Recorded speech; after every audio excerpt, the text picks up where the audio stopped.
If you were going to stereotype, I was going to do Michael Scott. Some businesses still know how. What do you think? Okay, if you were going to stereotype it, what do you think the biggest lie that men struggle with is? Just the biggest one for all men. Well, yeah, because that's why I said You're stereotype. not enough. In every way, shape, and form, you're a failure. And you're not doing enough. You're not worth being loved. And you are constantly judged by what you do. Therefore, they work hard. And then also, along with that is, it is your job to provide. You are the provider, even though God says he's a provider. Which I think maybe I got mixed up. Instead of realizing, no, it's my job to rely on you and what you've placed in my hands to say yes to that and do whatever that may be. Instead of like all the pressure and weight is on me to provide. It's not. That's why you get crushed. Because I think that's why I got crushed. Because I was getting in a lane that was not mine. He's a provider. I'm not. What do you think is the difference between, for yourself, just not anybody else, just talking about you, the difference between relying on him to provide, but yet you still like like it's not like you're just doing Sitting nothing. there. Yeah. What do you think the difference is of, or like, how do you differentiate that? Relying on him. Yeah. Like Instead of, relying like, on trying to him take to the be the role of the provider, provider. or like carrying this weight and burden. Or what are some of the signs? How about that? What are some of the signs that you, now looking back, it's easy to see now how you were the one running the ship, basically.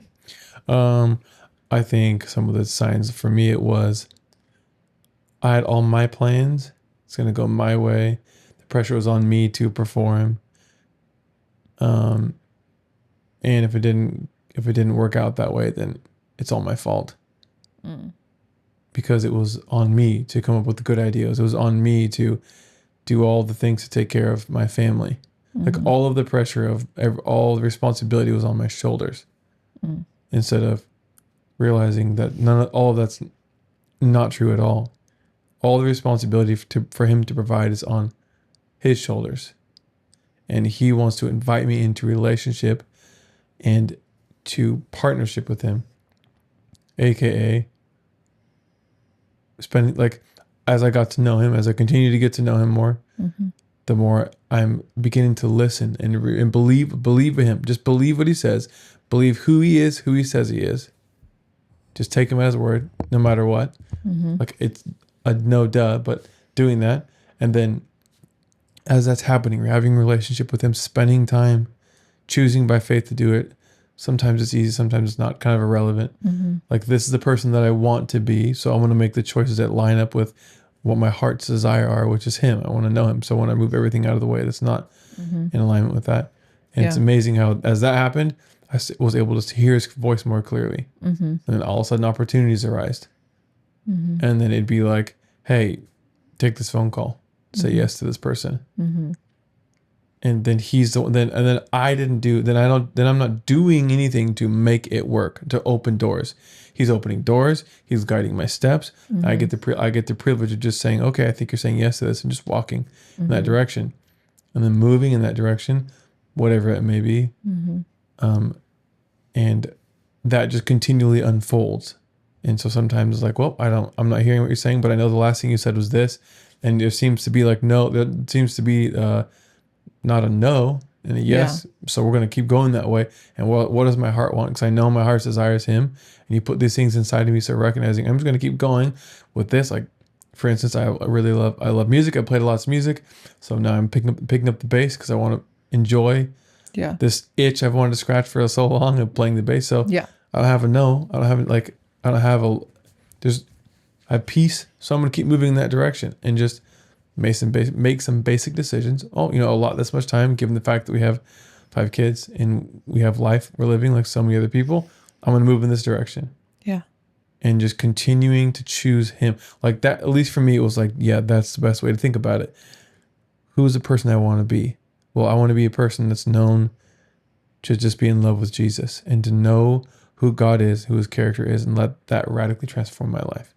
So whatever decisions need to be made, not for me to work hard, for me to choose it. Just like if I want to choose to do something else, you continue to sacrifice other stuff. So just, okay, now I'm going to make those choices.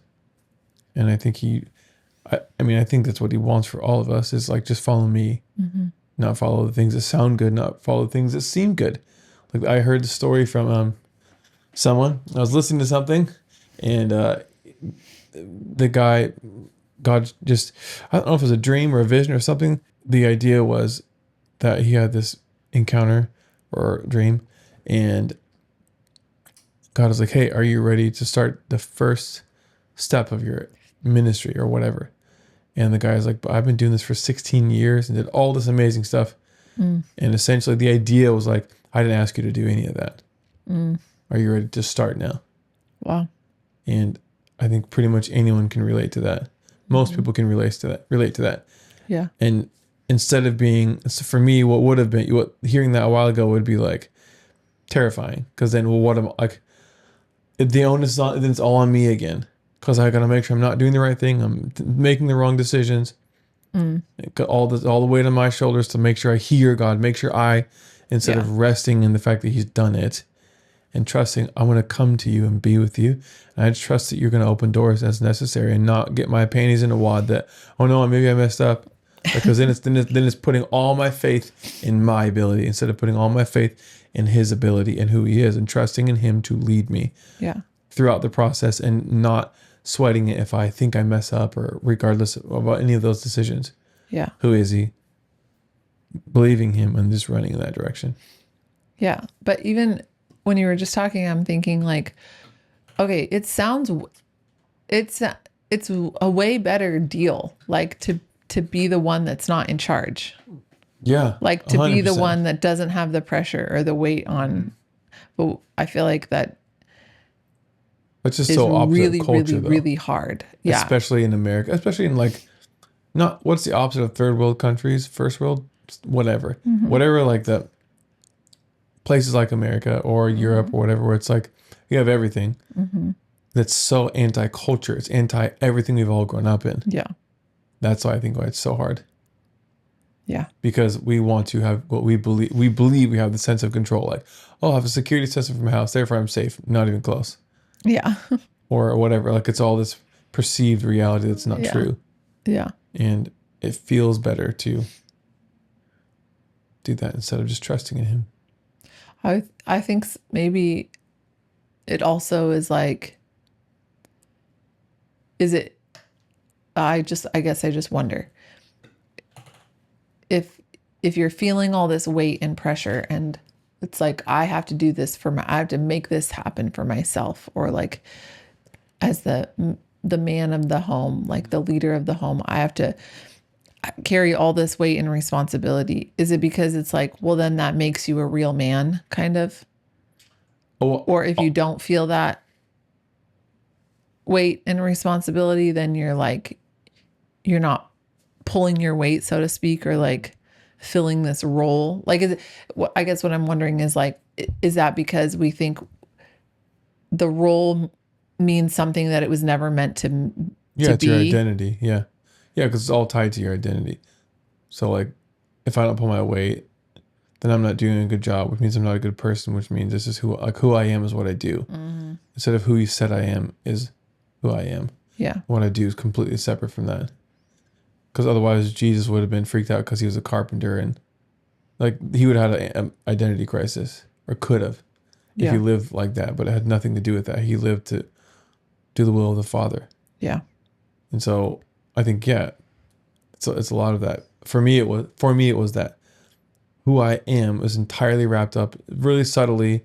And because I grew up that way, it's all good intentions. Yeah. Because it's good. Definitely take care of your family, but just don't get in the lane that's not your lane to get into, which is it's not your responsibility to make sure that everything is taken care of. It's your responsibility to fall in love with Jesus and say yes to every door that it's open that you know of, and run after what's on your heart. Because even if it's just on your heart, run after it. Yeah. And then let him lead you. So Yeah. anyways, And that's not to say like he wouldn't say, hey, you need to just like grind really hard and Yeah. like, that's what I feel like you've been saying to me for a while. yeah.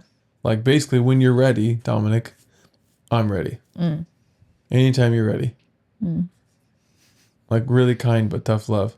Tough love meaning like I love you enough to say, here's a line and please come across it. I'm inviting you over to the line. I know that it doesn't feel good. I know that a lot of opposition is there. That's the point. And that's all over the Bible. Like, hey, promised land, you're here. Yeah, filled with giants. Well, I thought it was going to be milk and honey and blah, blah, blah. Like, come over. And the two people that had faith, like, no, stop looking with your natural eyes. You can't kill the giants on your own. That same principle. At least to me, that's the way it seems. Like, Yeah. just choosing faith. Yeah. But that's why I think that's why it was realizing and seeing why the New Testament is such a big deal. Why this whole Old Testament is leading up to foreshadowing this amazing thing God's wanted and set up from the beginning of all time. Yeah. Christ was like this, Jesus being the lamb slain before the foundation of the world, pointing to this was the intent of the whole thing. Yeah. And for me, without that realization, understanding of like, you've always wanted nothing but union and relationship and intimacy with all of us. That we would see you and know you, because the more we see him, the more we glorify him, because he's too beautiful. You can't help yourself. But that's the thing being held back, is who he is, his character, or trying to be, I think, being, and then like numb all of us with stuff and buying things and consuming, like just the constant consuming of anything. Yeah. It's food, sugar, social media, good fun experiences, whatever. Like, and all that stuff technically isn't bad, but I think it's still things that have just tried to inundate us and sedate us and keep us just preoccupied. Yeah. Anything to keep us away from our Creator. Yeah. Instead of just denying ourselves, not out of like, I'm going to deny myself, but like making the choice, I don't want to live this life. Like, I don't want to be overweight. Okay, then I'm going to make the choices to put the things in my body that I know I should put in my body and take care. Like that same principle. Yeah. That's the thing I think that is like just been don't let, essentially like our opposition, Satan, the goal would be just don't let him know who they are, who he is. Yeah. So do it a billion different ways. Yeah. Insecurities, body image, you're your provider, you're not good enough, you don't look right, you don't act right. Pick something. Yeah. Now become obsessive with this. Oh yeah, good job. Like, cool, keep them they're writing books about how they got fit, how they got successful, Yeah. And then you get to the end of all time and he's like, hey, I was waiting for you. I want to know you. I want you to know me. At least in my mind, that's, I think, is like, well, this has got to be the most important thing. It's what he said. Jesus said, this is eternal life. This is the whole point, that you can know him. Yeah.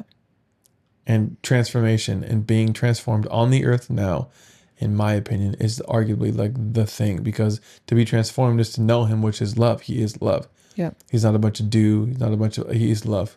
Yeah. And from that love, Jesus modeled, flowed everything. Yep. Every hard decision, everything he should do. Yeah. Laying entirely all of himself down. Like, so I think maybe that's a good example. That's what I think of, like following Jesus, following Jesus. Getting to know God was the life of Jesus was the best example, not the really good, the best example. Yeah. This is what it looks like. He was led every single day, all the time. Yeah. And he had to make a lot of hard decisions. So I think but he's so patient with us, and the Holy Spirit is your absolute best friend. He's constantly nudging us, prodding at us, coercing us, whatever, anyway, just to get us to see how much we're loved. Yeah. And then getting us to start to say yes to the things we don't want to say yes to. We're fighting. Yeah. Like, he's a really good friend. Yeah. Not just like, oh, just come over here and just only see love. No, love is like strong and uncomfortable sometimes. Yeah. What's the best thing about not being in that mindset anymore? As far as like you being the one that everything is on your shoulders. I have lots of peace. For myself, speaking for myself, I have peace. There's not all this immense responsibility to try to just figure it out and come up with a plan. And if I don't come up with a plan, then we're in trouble. I think that's some of the biggest stuff, because it was more than I could handle.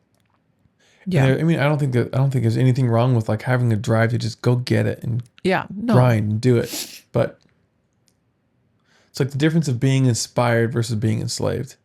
Yeah. And if it's apart from him, then it's not. Yeah. Then it's not good.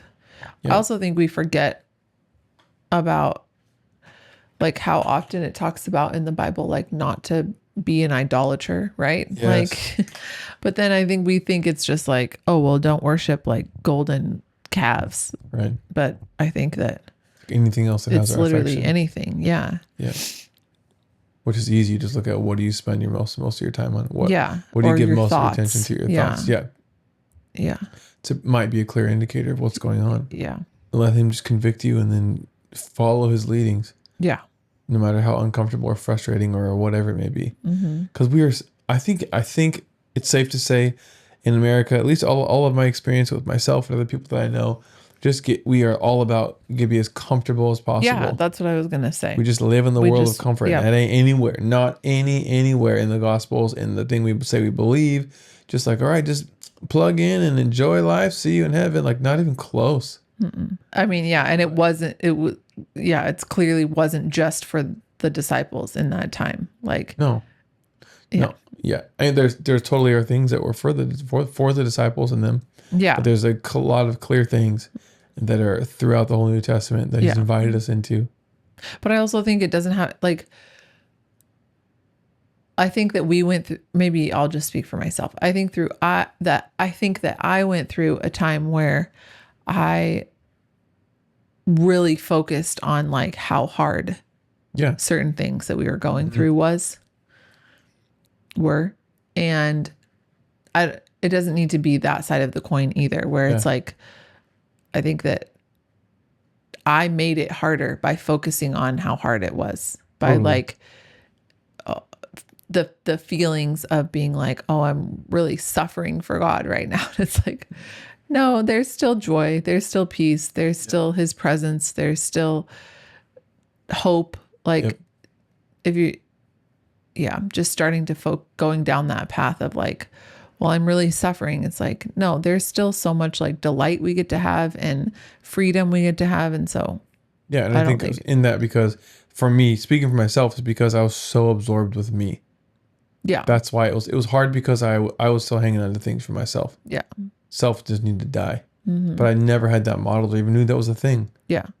Like that, to me, for myself, it's always a clear indicator. If I'm struggling with stuff like that, where it's like, well, this is hard, it's because I'm holding on to something and making it about myself. Yeah. Because yes, you can still go through hard things. No question. The life is full of it. Yeah.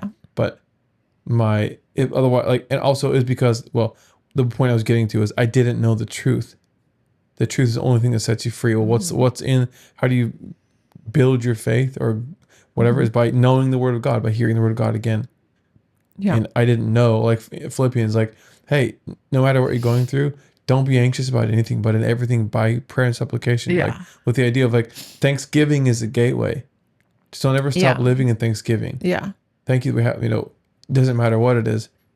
Not out of like, okay, I'm going to be thankful and making the choice, not in living by that. Cause I didn't have these fundamental basic truths. Yeah. I lived by most of my life, hardly ever reading the Bible, knowing the truth. Yeah. I think that was the thing that is the thing that started to change the game. Yeah, totally. Putting in what he said, the instruction manual for our life, and letting the Holy Spirit breathe on that and bring that into life for us. And he just began to transform so much and it feels like in some ways it was like, wow, this amazing change. And then in some ways it was like this tiny little nugget we barely, I feel like you lifted the biggest rock ever and then you look back and it's like a pebble. You're like, wow, that was awesome because it was life changing, but wowzers, that's been, been a lot of sense. So I think that's the fundamental thing. And I think it's obvious. Anyone, like in a lot of churches now, it's like the thing, it's like the big shift that's been happening for a long time or a decade or plus or more. But especially in this generation now, it's like this, like the popular fancy or not fancy, but the popular words are like just intimacy and having alone time with God and getting to know him. And all this stuff is, I think it's there though, because that's like the shift. We're all realizing, even if we're not doing it, wait a minute, this is the point. Yeah. And from that place, everything flows. Yeah. Instead of kind of church before that was like, just do a bunch of good stuff, be good Yeah. people, have good programs, and we're kind of Yep. like, I think that's definitely running out of gas. Yeah, Like definitely. I think and globally people are feeling it, especially Yeah. maybe I don't know, maybe in American churches or churches where Yeah. it's just like easy, check off the box, had to say hi to the people at the info bar and go do. We've done that thing so many times, rinse and repeat so many times. Like I Yeah. think seems like there's kind of like a collective. There's something's got to be. There's got to be more than this. This Yeah. can't be it. Yeah. So what's it like now that you're working a full-time job again? It's great, just like the old times. In what way? Well, now that you're doing it from a place of Oh, I see it's a what you're different saying. place, like mentally, spiritually, emotionally, whatever. I get. Basically, now I just view it as because of the job that I do. I have so much. I'm just with myself all day long. So, No, just with myself. so I get lots of opportunities just to be with him. Have lots of conversations with him all day long, and it's cool to just honestly, just everything I can possibly think of for myself. I'm just always finding something to be thankful for. Thanking that I have hands to use, or that like my body works in any other way I could think of. Like some people don't have this, some people don't have this. Like I have this ability. All my faculties work flawlessly, and then I can do this. Like thanks for giving me this opportunity. I guess in a simple term would be really freeing, because none of it is who I am. Yeah. No matter what I do for the rest of my life, it doesn't matter if I stepped into the thing that I've always wanted to do and it's most amazing. It's still not who I am. Yeah. I recognize that, and it's incredibly freeing.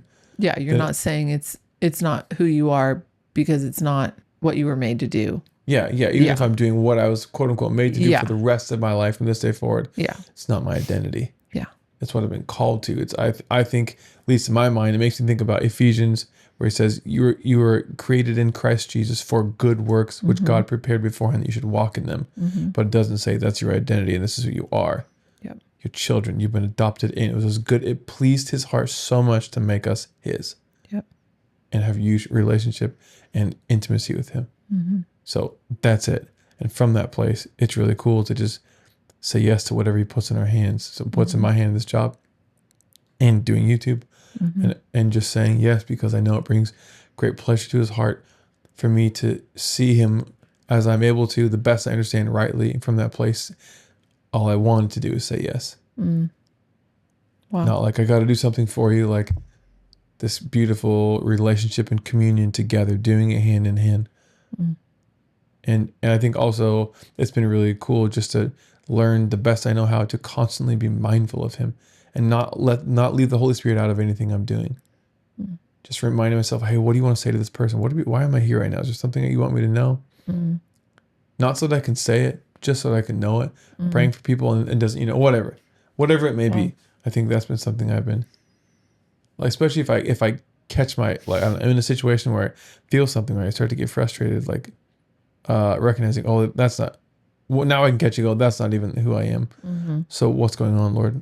Instead of like, used to be, you don't even recognize you're frustrated. You just, it happens to you. Yeah. And now it bugs me because I don't want that to be the response that I'm feeling, but recognizing that's not what's in my heart. Yeah. And that he can use that to even prod me and prompt me to get me to turn my affection towards him again. So growing in that, I think little by little, seeing his creation, I'm on the dirt all day long.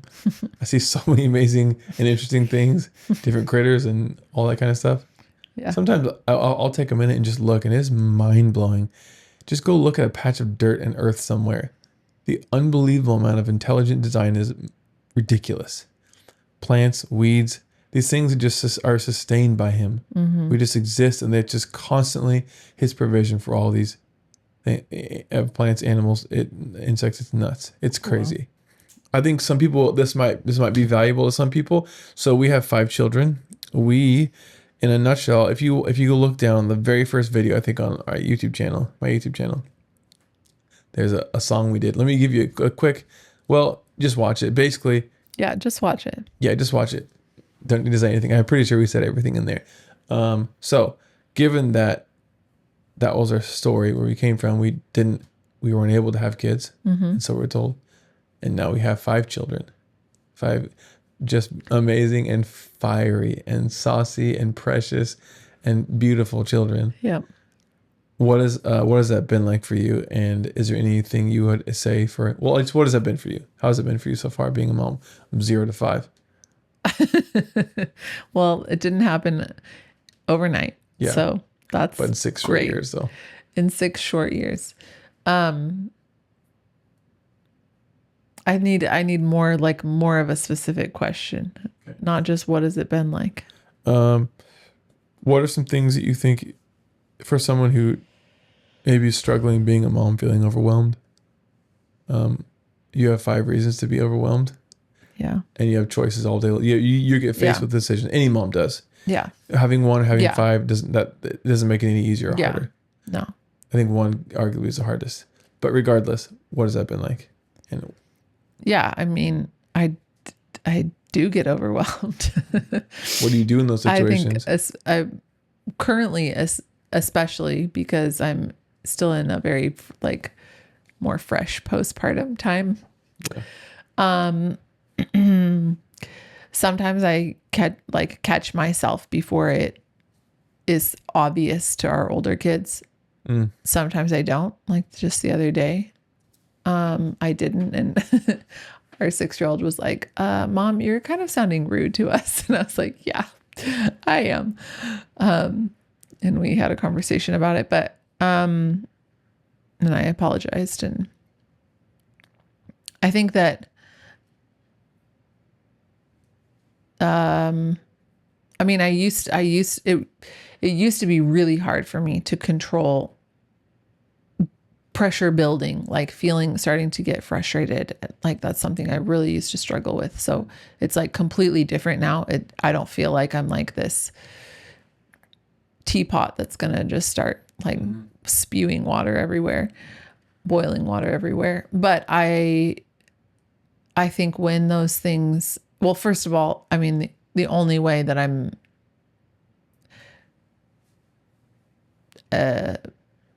attentive, loving, kind mom most of the time is by spending time with Jesus. It's like not, yeah,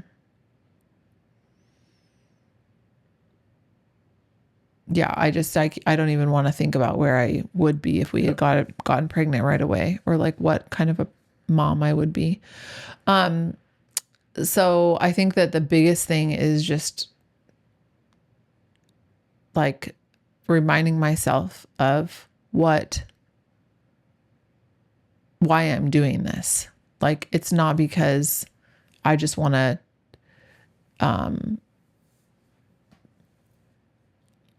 like, it's not because I just want to be like sacrifice myself all day long for 14 hours a day or whatever, 16 hours a day, whatever it ends up being. I think the biggest thing is like, the reason I'm doing this is because, well, first of all, he blessed us with each one of these 5 children, and they're part of our family for a reason, each one of them, in all the nuanced ways. And I get the opportunity to learn from them too. It's not just like me teaching them all day long, or me training them, or me disciplining them, or me correcting them, or me teaching them something new. It's like I'm also learning from them all day. So I think that the thing that has helped me the most in moments where I have like the opportunity to feel frustrated, or like I can feel like emotions rising or building, or wanting to like respond to a tantrum in a way, like, or not even a tantrum, just like something that's incessant, like mommy, mommy. Yeah, happening from 4 kids. Yeah. Especially at the same time. Yeah. I think there's like a ton of practical things that I feel like I've learned, but I think that just remembering like why I'm doing this. It's like, why are you doing it?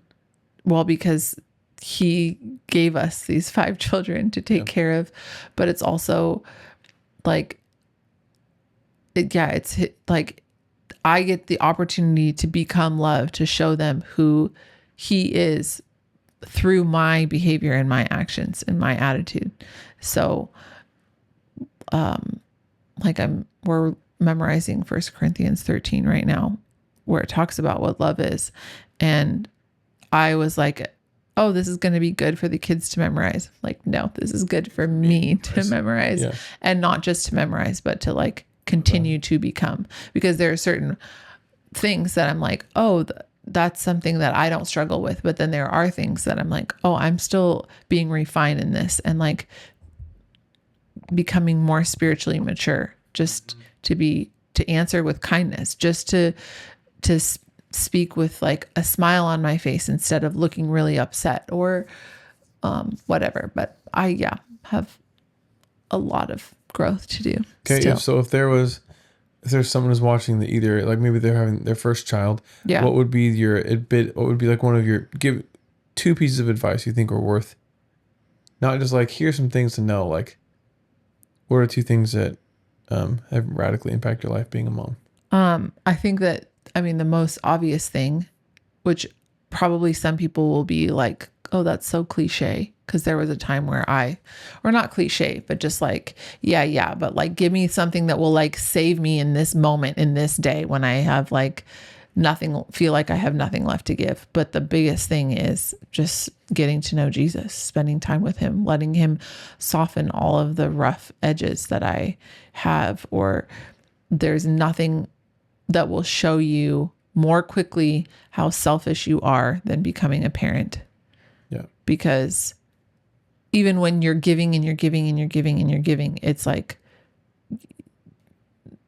easy to hit a point where you're like, I don't want to give a single second more, or what is the quickest way that I can get some peace and quiet, or, whatever. But spending time with him in a way that's like, I'm not just reading my Bible because I'm like, give me something that will help me get it through the day, or like, even I think changing my mindset from like, it used to be when I would read the Bible, like, oh, like I need this because I'm such a terrible person. So I need my mind to be renewed. I need my heart to be like, focused on him, or something like that. So now it's way less that than like, and more, like, what do you want to talk to me about, Lord? Mm-hmm. Like, show me what you want me to focus on today, like including him in way more of my day than just like waking up early and getting however much time.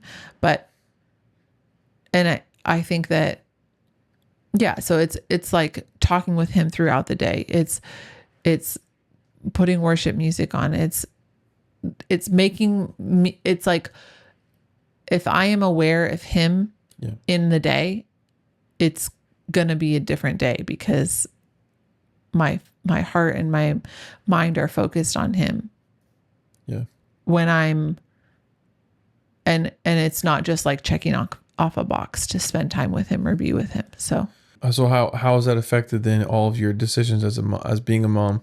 Meaning, I know our children, and so one kid asks something, and another one asks, and then this one goes off, and pretty soon it starts to escalate, and then it can become like just nonstop all day long, and then Haven's crying, and then Ava has a poopy diaper, and it just goes on, and someone still spills something, draws on the wall. So as that starts to happen, how has that thing started to practically affect your life, aka your relationship with Jesus? What does that look like now when you're in the hot mess of our beautiful children? Sometimes it is like, wow, this really makes a difference. And sometimes I'm like, Jesus, that was totally not how I wanted to handle that situation. How have you responded? So when you get to that point, in the rare case that you would go, I wish I wouldn't have said that way, what do you do? Yeah. I mean, I go to our kids and I apologize. And then it's rare for me now to like feel like I'm beating myself up over a choice that like wasn't what I wanted, wasn't what's in my heart anyway. It's like it's the difference between like letting a mistake affect the rest of your day or just letting it go, I think. Okay, last question I have, how do you let it go? Because moms, I think I've heard you say this, other people say about this idea of being a perfect mom, having it all together. Yeah, totally. So how do you let it go? I mean, the most simple, straightforward way is I usually it usually is like, okay, Father, I thank you that that's not who you made me to be. This is not who me getting frustrated at our kids is not who you created me to be. It's not what's in my heart. Thank you for making me sensitive to it so that I see it quickly, and for causing change to happen in my heart. And then I go to our kids and I say, hey, that is not how I should have treated you. I was being impatient. I was feeling frustrated because all these different things were happening, and that's not an excuse. You don't deserve that. Will you please forgive me? And then it usually is honestly just a choice to not think about it anymore. It's a choice to move on. That's the temptation to keep meditate on. Yeah. You messed up. I think one thing I wanted to say that I think that's really cool is what in what you said was apologizing to the kids. You're teaching them this is what not to do. Not like don't do what I'm saying. Like to follow, do what I say, not what I do. Not that, but like you're just showing them, hey, humility. Teaching them, hey, this is not who I am. This is who God made me to be. Like there's a lot being deposited in them. They get to see someone say, ask for forgiveness in a healthy way. Tell them who you are, how God's called us and equipped us to like actually walk in love. Yeah. And now our older kids like know that so much for themselves that they, like I said, can be bold to be like, hey, that was really rude. And I'm like, yeah, you're totally right. That was as they not just did something for like the 70th time and yelled and screamed. Yeah. But, and that's where it's like, oh, it's not like our kids never do I don't that. have the same expectation of them that I have from myself, obviously. But, I even said like, oh, you know how we're memorizing 1 Corinthians 13 and it talks about love is patient, love is kind. Like I wasn't loving or kind in that moment. And I'm really thankful that it doesn't say love is patient, love is kind, unless your kids are doing something insane for the 15th time in a row, you know? I think that I wanted to just say the lie that we have to be perfect is just so stupid. It seems like it's rampant in moms. Is that true or is it not true? Yeah. Not like, and it seems like it's like it has different forms. Yeah. Look perfect, act perfect, mother perfect, have perfect kids. Yeah. I'm trying to get the ball rolling because you are a mom. You know this better than I do. But I've heard that from you and other people, other moms. Yeah. That's because in my mind it's I'm not a mom, so it's like, well, why is it even tempting? I think it's because there's the bigger lie there's two, I think, personally. I think that so if there's the lie that we have to be perfect is there, it's because the underlying thing is because our children, like we get our identity and our children's identity wrapped up and mixed up together. So like if I have perfect kids, then that means like I'm perfect. Yeah. Like, or if my kids aren't perfect, then it's a direct reflection of me. And then I think that the even bigger thing is then if we're not perfect, then we're not worthy of being loved. And so I think everything is just generally speaking. Yeah. Yeah. Yeah. And kind of like feeling like you have to. So what does that look like then for you to come back, quote unquote? I'm not saying like here's the steps, but you're a mom, you're doing it. You've definitely dealt with that. I can attest to the fighting the whole lie of perfection as a mom. Yeah. What is the Holy Spirit? How has God led you in walking that out and not succumbing to that perfectionite temptation of being perfect and giving it all that garbage? I think part of it is, I mean, sometimes listening to everything I have to say. What? I listen to everything I have to say. Yeah. Well, honestly, I was joking. Okay. Yes, it's a joke, but it's also, I think, true because you help me stay balanced in like, hey, doing X, Y, and Z is really not that important right now.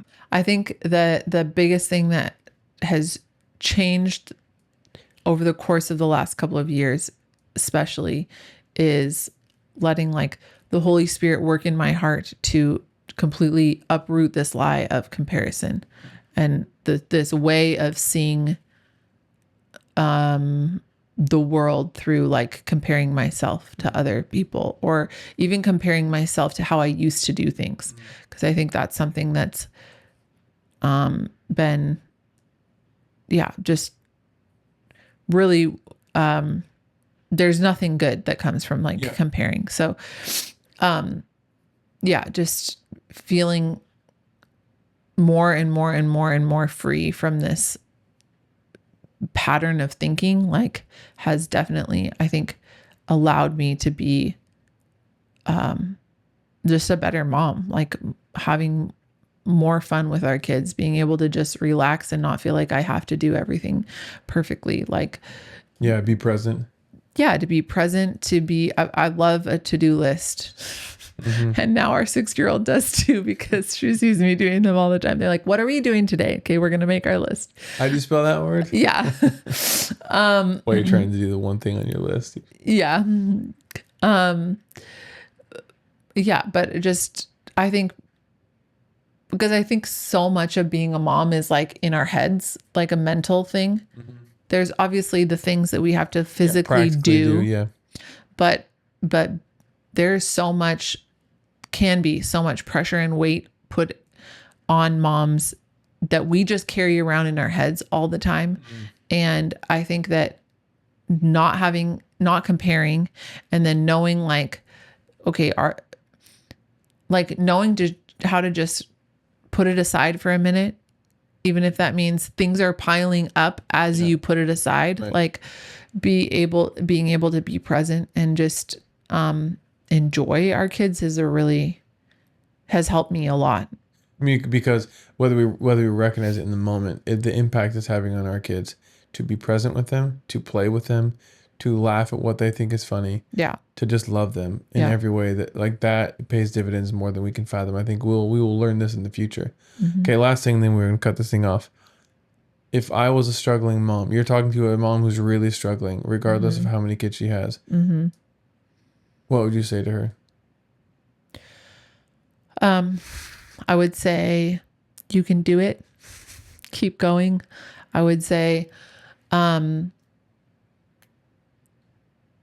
it's okay to take a break from your kids for a little bit of but I feel like also sometimes we don't need a break from our kids. We need a break from the stuff that's going on inside of our brains and the scrolling and the cut out the junk. The things you feel like you need. Or just the laundry or the dishes, use paper plates for a week and spend the time just cuddling with your kids on the couch. I just read something today where it was basically one of them. It was kind of whatever, it doesn't matter.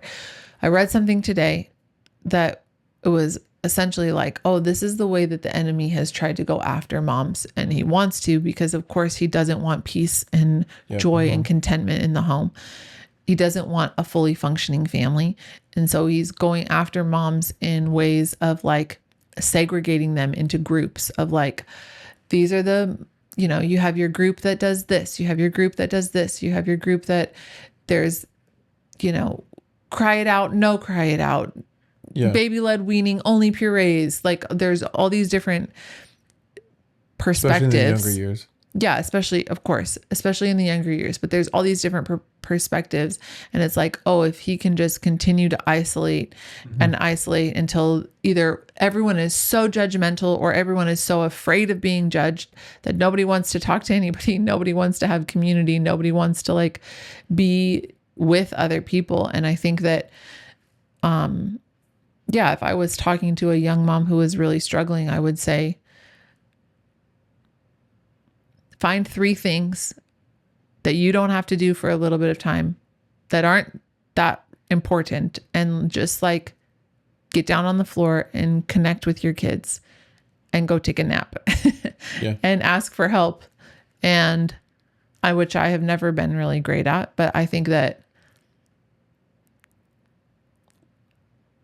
sometimes it's important to ask for help, and it's okay. Yes. It's really, really good. And ask Yeah. Just ask Jesus for help. He will help you. Yep. And tell your husbands. And tell your husband. Yeah.